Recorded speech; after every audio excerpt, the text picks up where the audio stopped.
আসসালামু আলাইকুম রহমতুল্লাহ। ওয়ালাইকুম আসসালাম ওয়া রাহমাতুল্লাহ। ভালো আছো সবাই? আলহামদুলিল্লাহ। আজকে 10 তারিখ 10/2/2026।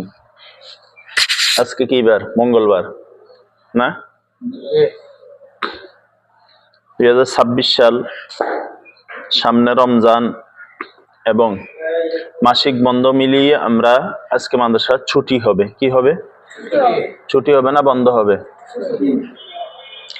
সবাই মনোযোগ দাও আমার দিকে। কয়েকটা কথা খুব মনে রাখো। এখন চলতেছে ভোটের সময়। কিসের সময়?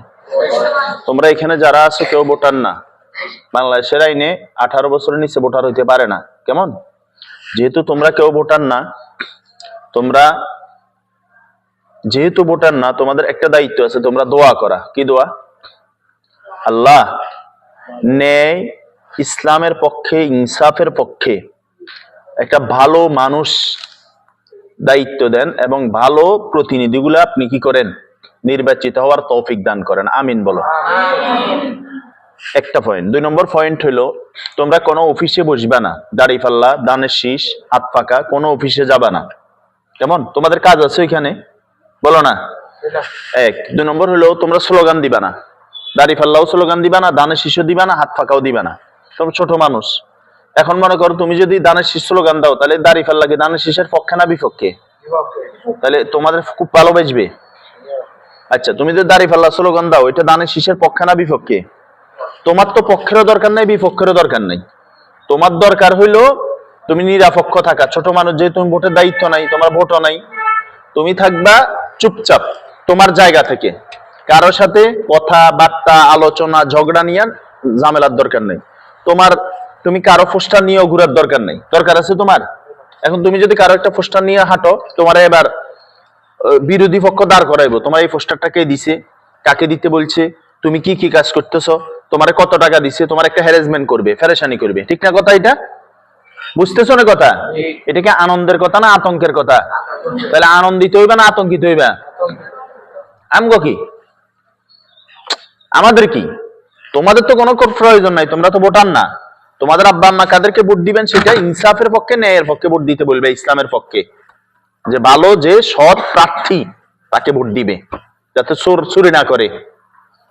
আর এই ভোটের উসিলায় কেউ কারো থেকে চা খাইবে না। কি খাবে না? পান খাইবে না, পানি খাইবে না, কিচ্ছু খাইবে না। বুঝো না এই কথাটা? তোমারে খাওয়াই, তোমারে হয়তো কইতে পারে যে তোমার আব্বুরে বলি অমুককে ভোট দেওয়ার জন্য, তুমি খাইও না, দরকার নাই। দরকার আছে খাওয়ার? এই রাস্তায় ঘুরবা না, বুঝছো? এখন থেকে প্রশাসন, সেনাবাহিনী, পুলিশ, বিডিআর, র্যাব, এরা কি করবে? রাস্তায় ঘুরবে। তুমি বিনা কারণে বাসা থেকে যাওয়ার দরকার নেই। একজনের বাসায় একজন যাইবা না। যেখানে চিনো না, জানো না, ওখানে আড্ডা দিবা না। আমার কথাগুলো কি বুঝতেছ? কথা বুঝতেছ? যেখানে তোমাকে কেউ চিনো না, সেখানে কি দিবা না? কারো বাসায় যাওয়ার দরকার নাই। যে কেউ তোমাকে যে কোনো সময় বিপদে ফেলতে পারে। বলো, যে কেউ যে কোনো সময় তোমাকে কি ফেলতে পারে? তাই এই বিপদগুলো এড়াই চলবা। মনে থাকবে ইনশাআল্লাহ। এরপরে দেখো, মাদ্রাসা ছুটি, নামাজ ছুটি, বলো। আচ্ছা, মনে করো ভোট নিয়ে নাইসলো, ভোটের নিয়ে নামাজের খবর নাই। পুরো জীবনের ভোট এক পাল্লায় দিলে 1 ওয়াক্ত নামাজের সমান হবে? কথা বলো, 1 ওয়াক্ত নামাজের সমান হবে? অমুক ভাইয়ের চরিত্র ফুলের মতো পবিত্র, তোমার চরিত্র খারাপ, তুমি ওই ভাইয়ের চরিত্র ঠিক করতে গিয়ে তোমার নামাজ ঠিক নেই, তুমি হলো চরিত্রহীন। বুঝো নাই কথাটা? এই জন্য স্লোগান, মিটিং, মিছিল এগুলো তোমাদের জন্য না। তোমাদের জন্য হলো 5 ওয়াক্ত নামাজ যথাসময়ে মসজিদে আদায় করা। বলো, কি বলছি? চোখের হেফাজত করা, বেগানা নারীর দিকে না তাকানো, মোবাইলের গুনাহ না করা। বলো, কিসের গুনাহ? মোবাইলের যত প্রকারের গুনাহ হইতে পারে। ছবি দেখার গুনাহ, গেমস খেলার গুনাহ, টিভি দেখার গুনাহ, গান দেখার গুনাহ, নাচ দেখার গুনাহ, এরপরে যত প্রকার গুনাহ হইতে পারে। হাতের গুনাহ না করা, হাতের গুনাহ লজ্জাস্থানের মাধ্যমে হইতে পারে, বিভিন্ন মাধ্যমে, কোনো গুনাহের সাথে না জড়ানো। কথা কি বুঝতেছ? আচ্ছা, এরপরে তুমি প্রতিদিন মিনিমাম 3 থেকে 5 পারা তেলাওয়াত করা। কি বলছি বলো? এগুলো আমরা বলে দিই, তোমরা করো না, ক্ষতি তোমাদের। এদের টাং টং করবা, সময় কাটাইবা, অমুক দেখবা। তোমার এখন বন্ধু বান্ধবের অভাব হইতো না। কত বন্ধু মাথায় দেবো গা, কত বন্ধু তোমার ডাকবো, আসো, come here please, friends come here, আসো, সিট ডাউন, গল্প করি। বিপদে ফেলবে, দরকার নাই। তোমার বুদ্ধিমান কে? যে দুনিয়ায় থেকে পরকালের চিন্তা করে, সে বুদ্ধিমান। বুদ্ধিমান কে? ছুটির সময় যে মাদ্রাসার কথা মাথায় রাখে সে বুদ্ধিমান। আমার এখন না 3-4 দিন ছুটি যাবে, কিন্তু এরপরে আমার আবার পড়াটা পড়তে হবে না? তো 3-4 দিন আমি না পড়লে তো একটা টেবিলও 3-4 দিন না মুছলে ময়লা পড়ে যায় না? কথা বলো না? আর প্রতিদিন মুছলে, প্রতিদিন তেলাওয়াত করা মানে তুমি তোমার কলিজার উপরে যে বুলের ময়লা আছে এটা মুছে যাওয়া। তুমি মিনিমাম 5-10 পারা তেলাওয়াত করার চেষ্টা করবে বেটা, বেশি বেশি তেলাওয়াত করবে। ফজরের পরে সূরা ইয়াসিন, মাগরিবের পরে সূরা ওয়াকিয়া, এশারের পরে সূরা মুলক, সকাল সন্ধ্যা 3 কুলের আমল, কুল আল্লাহ ফালাক নাস, মাগরিবের পরে 3 কুল, কুল আল্লাহ ফালাক নাস, এরপরে সাইয়্যিদুল ইস্তিগফার, এরপরে বিসমিল্লাহিল্লাযী, এই দোয়াটা বিভিন্ন ভাবে দোয়ায় দুরুদে আমলে থাকবে, মনে থাকবে না ইনশাআল্লাহ? বলো ইনশাআল্লাহ। এই ছুটিগুলোর সময় মা বাপকে কাছে পাইবা, বাপের সাথে বসে বসে গল্প করবা, বাপকে কষ্ট দিবা না। তোমরা বাপের কাছে যাও শুধু টাকার দরকার হলে, ঠিক নি কথা এটা? বাপের সাথে মহাব্বত দেখাও স্বার্থের কারণে, শর্তের কারণে। বাপকে মাকে ভালোবাসতে হয় শর্ত স্বার্থ ছাড়া। কি বলছি বলো? আব্বা আম্মাকে ভালোবাসতে শর্ত লাগে? তোমার আব্বু টাকা দিবে, তুমি টাকার জন্য প্রেসার ক্রিয়েট করতেছো, মোবাইলের জন্য মাকে প্রেসার ক্রিয়েট করতেছো, সমস্যা তৈরি করতেছো, কেন করবা? আমার কথা বুঝতেছো? এগুলো লজ্জা। মনে রাখবা এই জায়গাটা খুব ঠিক রেখে চলবা। মা এবং বাবা, কি কইছি কও? এই দুইটা জায়গা খুব সতর্ক থাকবে। যদি কোনো কারণে তোমার মায়ের সাথে তোমার বাপের বিচ্ছেদ হয়ে যায়, সম্পর্ক নাই, আলাদা হয়ে গেছে, তালাক হয়ে গেছে, কথার কথা, তবুও তোমার মা তোমার বাবা, মায়ের পক্ষ নিয়ে বাপকে কষ্ট দেওয়া জায়েজ নাই, বাপের পক্ষ নিয়ে মাকে কষ্ট দেওয়া কি নাই? কথা বলো। অনেক ছেলেরা মায়ের পক্ষ নিয়ে বাপের কটু কথা শোনায়। কেন শোনাইবে? মাদ্রাসায় পড়ে, বাপের সাথে চোখ গরম করে কথা বলে, বাপের খুব খুশি লাগে না? বাপের দিকে চোখ গরম করে কথা বলে বাপ খুশি হয়। কথা বলো। বাপের টুপিটা 2 দিবা, পাঞ্জাবিটা 2 দিবা, লুঙ্গিটা 2 দিবা, নখগুলা কাটি দিবা, মোজগুলা কাটি দিবা, মায়ের কাপড়গুলা 2 দিবা, বাসা গুছাই দিবা, তাইলে না দোয়া হবে। সময়গুলো কাজে লাগানো, মায়ের খেদমত করা। ও অমুক ভাই করে না, অমুক ভাই না করলে গেছে, অমুক ভাই না করলে সে আল্লাহকে জবাব দিবে। তুমি করে তুমি আল্লাহ থেকে নাকি নিবা? বুঝতেছো কথা? মা বাপকে কষ্ট না দেওয়া। আর সবচেয়ে বড় কষ্ট হলো তোমরা এই ছুটির সময় কি করো? সকালে বাইরে বিকালে বাসা দাও না। এটা একটা পেরেশানি। তোমাদের খুঁজি পায় না, খাওয়ার সময় পায় না, কোথায় গেছো মা বাপের একটা দরপর পেরেশানি শুরু হয়। কোথায় যাইতেছ বলি যাবে, কখন আসবে এটাও বলি যাবে, নাহলে পেরেশান হবে মা। এখন তুমি এটা বুঝবা না, এখন তুমি এটা তখন বুঝবা যখন তুমি বাপ হইবা। কি বলছি বলো? এখন যে তোমরা পড়া দিতেছো না, এটার কষ্ট তোমরা এখন বুঝবা না, যখন শিক্ষক হবে তখন বুঝবা যে একটা ছাত্র পড়া না দিলে কত কষ্ট হয়। আমার কথা বুঝতেছো? এখন তোমরা বুঝতেছো না যে হুজুর আমার এত বকে কেন, হুজুর এত মনে ক্ষুণ্ণ কেন, হুজুর এত ঝগড়া কর, হুজুর এত টাইটের উপর রাখে কেন, আমাকে এত কষ্টের উপর রাখে কেন। এখন বুঝবা না। কখন বুঝবা? যখন তুমি শিক্ষক হইবা তখন বুঝবা যে পড়া না দিলে একটা ছাত্র কত কষ্ট হয় পুরো দিন মেহনত করার পরে। বাপ হওয়ার আগে তুমি বুঝবা না, বুঝার অনুভূতি দরকার তোমার। তুমি একসময় আল্লাহ চাহে তো বাপ হইবা। তোমার ছেলেটা, তুমি যদি বাপ হও, কথার কথা, তো তোমার ছেলে তোমার সাথে কিভাবে ব্যবহার করলে তুমি খুশি হইবা, ওই ব্যবহারটা তোমার বাপের সাথে তুমি করো।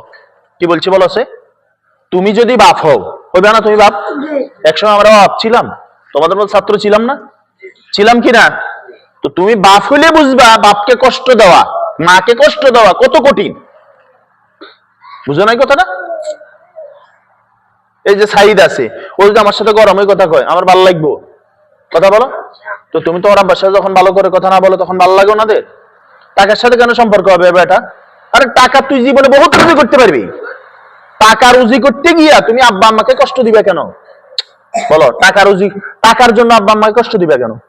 তুমি চাইছো 500 টাকা, হয়তো বাপের কাছে নাই, 200 টাকা চাইছো নাই, 50 টাকা চাইছো নাই, আজ না হোক কালকে দিবে তো। 50 টাকা না দিলে 10 টাকা দিবে তো। শুধু মজা, শুধু খাবার, শুধু এই অমুকের কাছে গড়ি একটা দেখছো, এটা তোমার লাগবে কেন? অমুকের কাছে একটা লাইট দেখছো, এটা তোমার লাগবে কেন? অমুকের কাছে একটা সাইকেল দেখছো, তোমার লাগবে কেন? অমুকের বাপের বেতন 30,000, তোমার বাপের বেতন 10,000, ঠিক না? অমুকের বাড়ি হলো দোতলা, তোমার আব্বা থাকে বাসা ভাড়া। তো এগুলো চিন্তা করবা না বেটারা? যে কারো কাছে যে কিছু দেখলে কি পছন্দ করতে হবে? বলো, সব কাজ সবার জন্য। মাল্টিভার্সের মালিক তো তুমি। আমি যদি কই যে এরকম আব্বা আমার একটা ফ্যাক্টরি বানাইতে হবে, সম্ভব? তো কেন এত প্রেসার ক্রিয়েট করতে হবে? কেন এত চাপ দিতে হবে বাপকে মাকে? তুমি বাসায় দেবা, নিরিবিলি বসবা, আব্বা কালিমাটা বলেনছে দেখি শুনি, অজুর ফরজ গুলা বলেনছে, অজু কেমনে করেন আমি দেখি, আমি তো শিখছি, আমার তো শিখাই দিয়ে দিয়েছেন, অজুটা কেমনে করে আমার দেখানছে দেখি, আপনার আমার কোনো ভুল হয় কিনা, বাপের উপরে ভুল দিবা না, বলবে আমার কোনো ভুল হয় কিনা, বা আপনার অসতর্কতা আমি ঠিক করে দিব কিনা, কালিমা শাহাদাতটা ঠিক করে দাও, নামাজে কিভাবে দাঁড়া, আমি তো তোমাদেরকে নামাজ শিখাই না হুজুররা, তো এইভাবে বাপকে নামাজটা শিখিয়ে দাও, মাকে নামাজটা শিখিয়ে দাও, তাইলে না জীবন সুন্দর বেটা। এই যে গল্প গুজব বন্ধু, বা তোমার বন্ধু 36 প্রকার বন্ধু আছে, বাপটার বন্ধু বানাইতে পারল না, বাপটার দৌড়ে দৌড়ে হাঁটতে পারল না, বাপের সাথে বসে বসে গল্প করতে পারল না, বাপের একটু জ্বরে দেখতে পারল না, না এগুলোর দরকার নাই, শুধু বাপের টাকার দরকার, টাকার কথা মনে পড়লে বাপের কথা মনে পড়ে, খাবারের কথা মনে পড়লে মায়ের কথা মনে পড়ে, এগুলো লজ্জাজনক কথা। আসমানের নিচে জমিনের উপরে সবচেয়ে দামি মানুষ তোমরা, তাই না? খায়রুকুম মান তাআল্লামাল কুরআনা, আর সবচেয়ে দামি সেবাটা পাবে মা বাপ তোমাদের থেকে, সবচেয়ে উত্তম আচরণটা পাবে মা বাপ তোমাদের থেকে, সবচেয়ে বেশি খেদমতটা পাবে মা বাপ কাদের থেকে? তো কেন করবা না? ওয়াকাদা রাব্বুকা আল্লা তা'বুদু ইল্লা ইয়্যাহ। এই ভোটের সময়, ছুটির সময় ফুফুকে ফোন দিবা, খালাকে ফোন দিবা, দাদাকে ফোন দিবা, নানিকে ফোন দিবা, সবার সাথে কথা বলবা, আমার জন্য দোয়া করেন, আমার এত পারা হয়েছে, আমার পড়াতে মনোযোগ নাই, একটু মনোযোগের জন্য দোয়া করবেন, এটা হলো বুদ্ধিমানের কাজ। বুঝে আসছে কথা? টাকা দিলে ফুফু আফন, টাকা না দিলে ফুফু আফন না, বিষয়টা এরকম না। নানি টাকা বেশি দেয়, দাদি দেয় না, এই জন্য দাদি ফর, নানি আফন, বিষয়টা এরকম না। এরা সবাই সবাই আপন, বলো সবাই। আমি দাদা দেখি নেই, আমি নানা দেখি নেই, নানি দেখি নেই, আমি শাশুড়িও দেখি নেই, আমার শাশুড়িও নেই, সাইদের নানি নেই। তো এই জায়গাগুলো ফিল করবা কখন? যখন থাকবে না তখন। এখন বাপ আছে বুঝতেছো না, কি কইছি কো, বাপ আইছে, কিন্তু বাপ না থাকলে বিশ্বাস করো দুনিয়া তোমার কাছে অন্ধকার মনে হবে। বাপ হলো একটা বট গাছ, আল্লাহর কসম এটার চেয়ে বড় বট গাছ আর কেউ নাই। তোমার বুকে গুলিয়ে আসলে বাপ আগে চলে যাবে, তোমার পিছনে দিয়ে দিবে। মা তো মা, কাটা নিজে চাবায়, মাছটা তোমারে খাওয়ায়, তাই না? ডিমের কুসুমটা তোমারে খাওয়ায়, মা খাইলে খায় না খাইলে নাই। বাপ তোমার মুখে লোকমা দেওয়ার আগে, এখনো এখানে অনেকে আছো মারা ভাত খাওয়াই দেয় না, এই তোমার মা আগে মুখে চেক দে, দেয় না? জিব্বাতে লবণ বেশি হয়েছে কিনা, ঝাল বেশি হয়েছে কিনা, কাটা আছে কিনা, হাড্ডি আছে কিনা। কেন বাপকে কষ্ট দিবে বলো আমারে, বলো না। এখনো রাত্রে তুমি ঘুমাইলে তোমার মা আইসা, তোমার বাপ আইসা তোমার বিছানা চেক দিয়ে, শীত চলতেছে হালকা, কম্বলটা পরে গেছে কিনা, কেতাটা পরে গেছে কিনা, শীত লাগতেছে কিনা, তোমার গায়ে হাত দিয়ে দেখে জ্বর আছে কিনা। এগুলো তো বোঝা উচিত বেটারা আমার। তোমরা যাইতেছো এক আপন জায়গা থেকে আর আপন জায়গায়, বলো এক আপন জায়গা থেকে, তোমাদের আপন হলো উস্তাদেরা, সেই আপন জায়গা থেকে যাচ্ছ আরেক আপন মা বাপের জায়গাটা। এক কোনো কারণ নাই, কোনো দোষ নাই, মা বাপের ফাদরি ফেলবা, আব্বা মাফ করে দেন, তোমাকে তো অনেক সময় আমি বলিও ফাদর আইতে পারি না, ফাদরি ফেলবা, বলে মায়ের ফাদর কেন, তো মায়ের ফাদরের সমস্যা কি? মা তো মা না, বলো না, মা তো মায়ের ফাদরের সমস্যা কোথায়? মা মাফ করে দেন, কোনো ভুল করে নাই, মা মাফ করে দেন, লস আছে? কোন উস্তাদ কোনো ভুল করে না, হুজুর মাফ করে দিয়েন, লস আছে? এগুলো খেয়াল রাখা, মনে থাকবে ইনশাআল্লাহ। কেউ কাউকে কষ্ট দিবে না, বলো 5 ওয়াক্ত নামাজ ছাড়বে না ইনশাআল্লাহ। কে কে দিকে হাত উঠাও, হাত নামাও। আর চুলের কথা আমি কি বলবো, চুল যত রঙে কাটো আসার পরে এক রং হয়ে যাবে। কি কইছি গো, চুল কত রঙেই কাটো আসার পরে কয় রং হবে? এক রং হবে। তো লাভ কি? এক বুজুর্গকে জিজ্ঞেস করা হইতেছিল, হুজুর লাখ সাবান ব্যবহার করা জায়েজ আছে না না জায়েজ? তো বুজুর্গ জিজ্ঞেস করতেছে এটা কখন ব্যবহার করে? গায়ে দেয় যে এটা গোসলের আগে দেয় না পরে দেয়? কখন দেয়? গোসলের আগে দেয়। ধুয়ে ফেললে আবার এটা জায়েজ না জায়েজের কি? তুমি চুলের যত রঙে করো আসার পরে কয় রং হবে? এবার চুল উল্টা পাল্টা কাটলে কি হয়? এবার হুজুর দেখলে ইঁদুর দেখছো না, ইঁদুর বিড়াল দেখ আবার পিছনে যায়। তো এখন হুজুর দেখলে ফেরেশান, আবার মাদ্রাসা খুললে এবার টুপিটা ছাবে ওইখানে স্টাইল করছে, দরকার নাই বেটারা। সবচেয়ে সুন্দর স্টাইল, সবচেয়ে দামি স্টাইল রাসূলুল্লাহ সাল্লাল্লাহু আলাইহি ওয়াসাল্লাম স্টাইল। বলো সবচেয়ে দামি হিরো কে? মুহাম্মাদুর রাসূলুল্লাহ। সবচেয়ে দামি স্টাইল কোনটা? রাসূলুল্লাহ সাল্লাল্লাহু আলাইহি ওয়াসাল্লাম স্টাইল। তাহলে আমার স্টাইল হবে রাসূলের স্টাইল। নাফির দোকানের ওই টানানো এই সমস্ত বদমাইশগুলোর স্টাইল আমার স্টাইল হতেই পারে না। হতেই বুঝে আসছে কথা? আল্লাহ তাআলা আমাদেরকে বুঝার তৌফিক দেন, মানার তৌফিক দেন, জানার তৌফিক দেন। মনে থাকবে ইনশাআল্লাহ। ইনশাআল্লাহ। বিসমিল্লাহি তাওয়াক্কালতু আলাল্লাহ বলে এখানে মাদ্রাসা থেকে বের হইবা, আশেপাশে যেখানে মসজিদ আছে নামাজ পড়বা, এখানে নামাজ পড়বা। মোবাইল টিপবা না, আমি বারবার বলতেছি মোবাইলের গুনাহ করবা না। কি কইছি গো? মোবাইলের গুনাহ, গেমসের গুনাহ করবা না, খেলার গুনাহ করবা না।